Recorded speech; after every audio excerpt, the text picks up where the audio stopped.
So three levels again. I'll just repeat the last three. So one is looking at God in the form of picture or form or idol. Second way of doing it is relating to splendor or light or some kind of a godly attribute. And the third form is the subtlest idea of God. So when we give the form, like a baby, we make them rewrite on the same letters that has been written on the slate. Similarly, we get them to relate to God so that they can go to something finer. After little practice, the process is given up and the baby is able to write independently without the help of the prints. In other words, the finer form is now taken hold in the mind.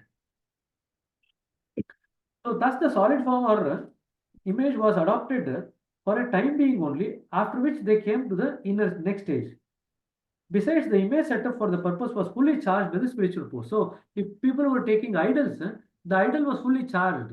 So anybody who used to come in the influence of that particular idol used to get the spiritual charge from the idol and used to become finer. But unfortunately, people nowadays who can charge the idol are very few and far in between. So if you remember, look at Babuji's travels. He went to all temples, major temples, and he charged all the temples. He went to Tirupati, he went to Rameshwar, he went to most of the temples. He went to Belur temple also. So if you go to Belur also, you will get some charge because Babuji has charged Belur also in Hassan. So I'm just encouraging people of Hassan that there is charge for you to receive there also. Okay. Now persons of having caliber having the power to infuse the power image with the spiritual force are rare. And the process of prana pratisthana still continues as a matter of mere formality. Thus, the results of places and images thus charged thousands of years ago have lost their effect and consequently are of no practical benefit is derived by going there. It is, however, beyond doubt that the process was introduced only for the people of the lowest standard with little brain who could not otherwise devote themselves to the Lord in any way. So Saint Kabir has put that if by worshipping a stone one can reach God, I shall worship the mountain. But for that purpose, the grinding stone which grinds the corn to feed the world may be better. I think that probably can also come to you as a couplet to answer in the examination. So what happens to these people who are stuck with the form? So they remain standstill. It is extremely difficult to extricate them out of it. In the course of time, after constant practice, they become so firmly rooted to it that they cannot even think of getting away from it at any stage. They remain at a standstill and they do not want to get rid of the idea that they have already imbibed. So further, they apply their power or thought to make them stronger and more solid. So now Babuji is giving a clue how the mind works. How does the mind work? One principle you have to remember. There is only one thing mind does. What does the mind do? The mind absorbs the essence of the person or the object or the idea that you put it next to. That is all it does, entire life. It has no other purpose. It has no other way of working. It only absorbs the essence of either the object or the idea or the person that you put it next to. Now I'll give you three examples. If the mind is put next to a person who is a drunkard, we gradually absorb that thought or the essence of getting drunk. So we also start getting the thoughts of going and drinking. This is the grosser state. I'm just giving you a gross example now. If you give the mind to the intellectual level, if you start mingling with an intellectual person, your mind also will gradually grow in intellectuality. In other words, even if you are dull, your mind now brightens up. Now, brightening of the mind is because of subtlety developing. That's all it is. So, a dull mind put to the next to a more finer mind develops that fineness. So, the second example. So, it absorbs the essence of that intellectuality and this also becomes intellectual. Third level is, if I give a third example, you put the mind to a person who is spiritual. The mind gradually absorbs the essence of that spirituality and grows spiritual. the qualities of spirituality. So now I've given you 3 examples where all that the mind has done, it absorbed the essence of the person who you have put it next to. That's all you have done. And this is something that we can relate as an example in everyday day-to-day life. So one is a gross example, a drunkard. Other one is a final example at a mental level, intellectual level. Other one is a spiritual level. All the 3 are possible. Now, when we think of the master, what are we doing? Master is at a superfine refined state. What will happen to our mind? It gradually goes on becoming superfine and refined. That's all that happens. Because you are relating to something which is very superfine in nature. Now, one question I want to ask you people. You take a sitting, and after the sitting, our brother will ask you, tell me how did you feel and what was your observation? Now, when you give a feedback, who is giving the answer? Is it your mind answering or is it your heart answering? That is my question. Anybody can try. The heart. Heart. Yogita says heart. Anybody else? Heart, brother. Heart, brother. Sir, our feelings are giving the things. Feelings are coming from heart. Now, I did not ask where does the feeling get expressed. I asked who is answering. Please look at the question. Answering was by the master. Who? Master is giving answers from us. We are No. No, Don't it's attribute the everything to master. No. mind, brother. There. Mind, Brother, some calmness. So I think it's mind only, brother. Mala After- says mind. The Sujata sister says mind. Anybody else who wants to say mind, I can have a poll. Mind versus heart.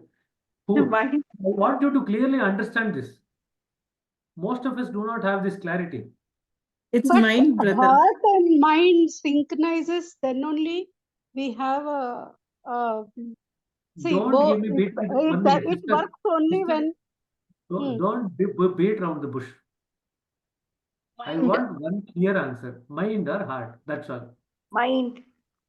No, Mind, sister. Why do you say mind? Why not heart? Ability to absorb is by mind, not by heart. After the but sitting, actually it is also thoughtless. That may be mind, I think. So now, but Daji said you have to listen to your heart, so naturally heart will tell us.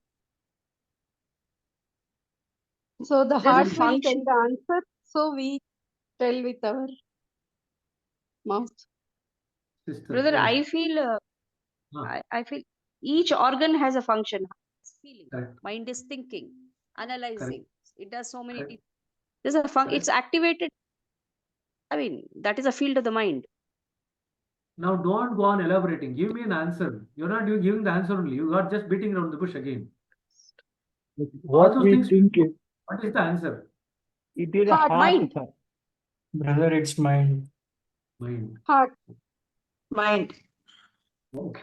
First, Now people will we start finding observe heart versus mind. The prejudice is here only then. first we observe, then feel. 1 So minute. it is first the mind, 1 then minute. it's the 1 minute, brother. 1 minute. The conditions open up in the heart. The heart is the seat of the feeling. This is written very clearly in a heartfulness way. Heart is the organ of feeling or the seat of feeling. But in order to put it into words and express it, you require the mind. Now remember what you do in meditation. In meditation, you actually bring the attention of the mind on the heart. That's how we do meditation. We bring the attention of the mind on the heart and we rest in the heart. Just before I told you, wherever you put the mind to, it absorbs the quality or the essence of that. That's what we just now discussed earlier on. I gave you 3 examples. So when you put the mind next to the heart during meditation, what does the mind do? The mind absorbs whatever is the condition of the heart. The condition is felt in the heart only, no doubt. But the mind absorbs the essence of it. It is the mind which then expresses it out as words. Heart cannot speak to you directly. It cannot speak. It is always through the mind that we express. The feelings that we feel also is expressed through the mind only. So heart feels it, mind absorbs the essence and puts it into words and expresses it. Okay, just remember that. When we ask you the question, please tell us how was the sitting. Whatever you have felt in the heart, you express through the mind. So it's the mind which is answering. But what was felt was in the heart. Okay, so let there be no confusion between these two. Of course, if you say the heart and mind complex work together, nothing wrong with it. But it's just that these two parts have their own functioning.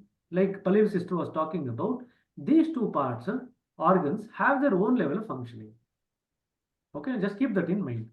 Now, if you people want to reflect on this question or reflect on this topic even more, please do that. We have just given you a point to ponder on.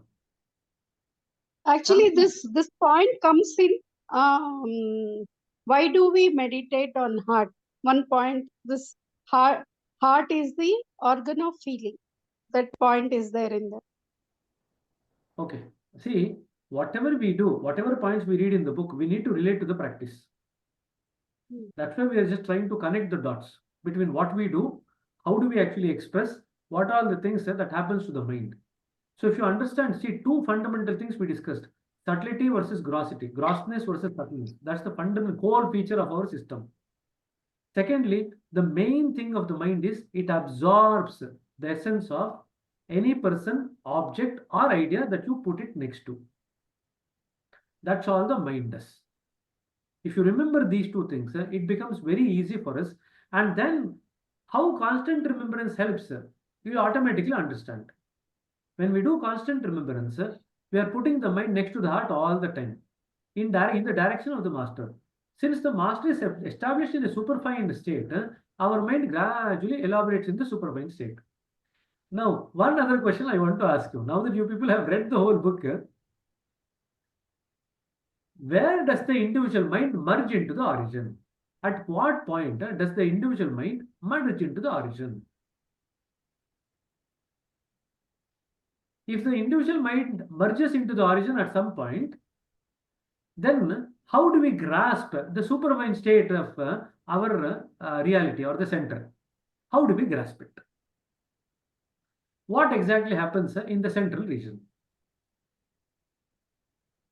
Because on one hand, we say the individual mind has to merge into its origin. At some point, it merges into the origin. Beyond But that, after merging, we can't. 1 minute, sister. Okay. So the individual mind merges into the origin. Then what is there? After that, with the help of what do we proceed in the journey? What happens to the mind after that? Then how do we know what is happening at the center? How do we then start receiving the things from the center? These are all points for you to ponder about. Okay, no need to answer. Please keep these things in your mind. Because as of now, our mind has not merged in the origin. So we can keep it in our mind. Okay, no problem. Anyway, brother, any other question from page number 20?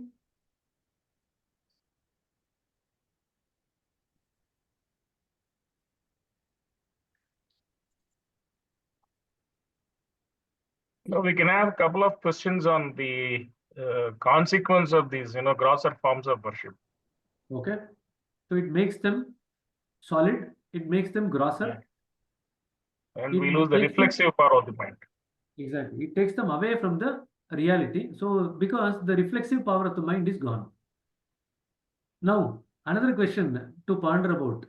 What is the difference between reflexive power and reflective power? There are two words, reflective power, reflexive power. And we We never use the word self-reflection. We use the word self-reflection. Right? In terms of reflex, we don't use the word self-reflex.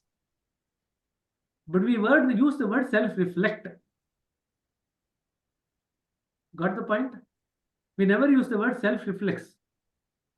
But we use the word in the context of mind, self-reflective power of the mind. But Babuji has used the word self-reflexive power of the mind. So how are they different from one another? That's another point to ponder about. See, these are all things not necessarily for the exam, but these are things for you to kind of ponder about for the larger sake of understanding of your own learning. So why do Babuji says that people like that are frogs in the well? That's something that can come. Because people have very small field of activity, which they consider all and enough.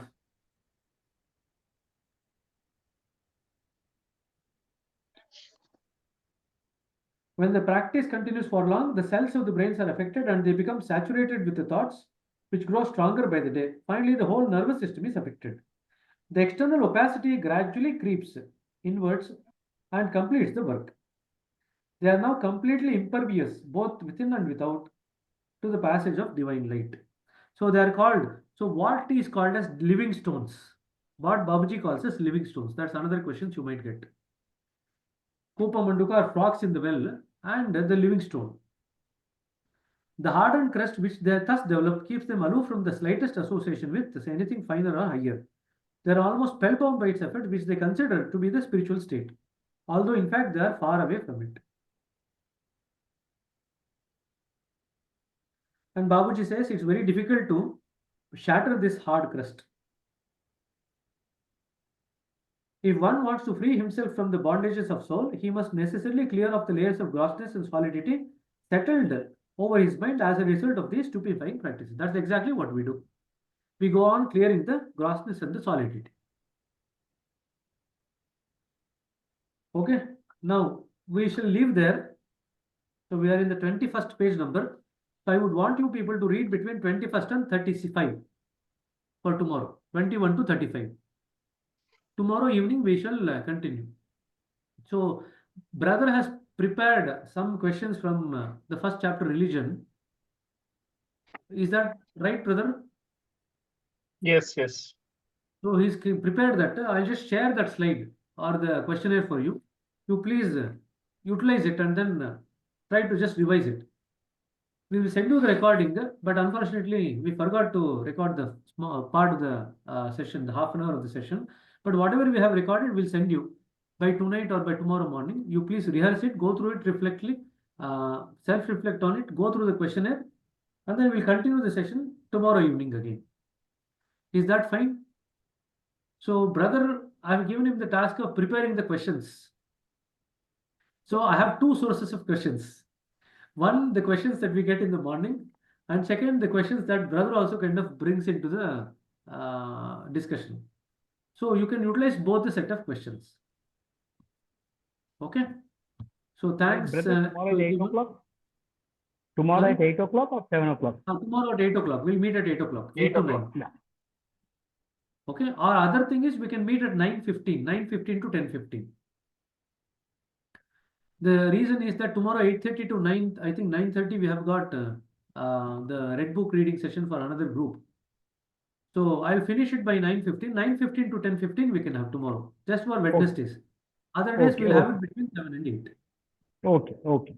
Okay? Fine, So brother. only Wednesday, 9:15 to 10:15. Okay? Sure, brother. No problem. Thank you, brother. Hidden brother. Thank you. So, Thank you. I did not allow you to speak much. I hope that I'll allow you to speak much more next time around. Brother, questions are on the group or in the screen now? Sorry. Questions are in the WhatsApp group or in the screen now? Sharing in the screen or in the WhatsApp group? What? The questions. Question- He's talking about question. questions. You can share the WhatsApp group also. We'll put it in the WhatsApp group, not to worry. Okay. Okay? No problem. Okay, That's bye. fine. Thank you, Pa. Good night, Agar. Namaste. Thank Thank you. Thank you. Good night, everybody. Thank you, brother. Thank you. Thank you, brother.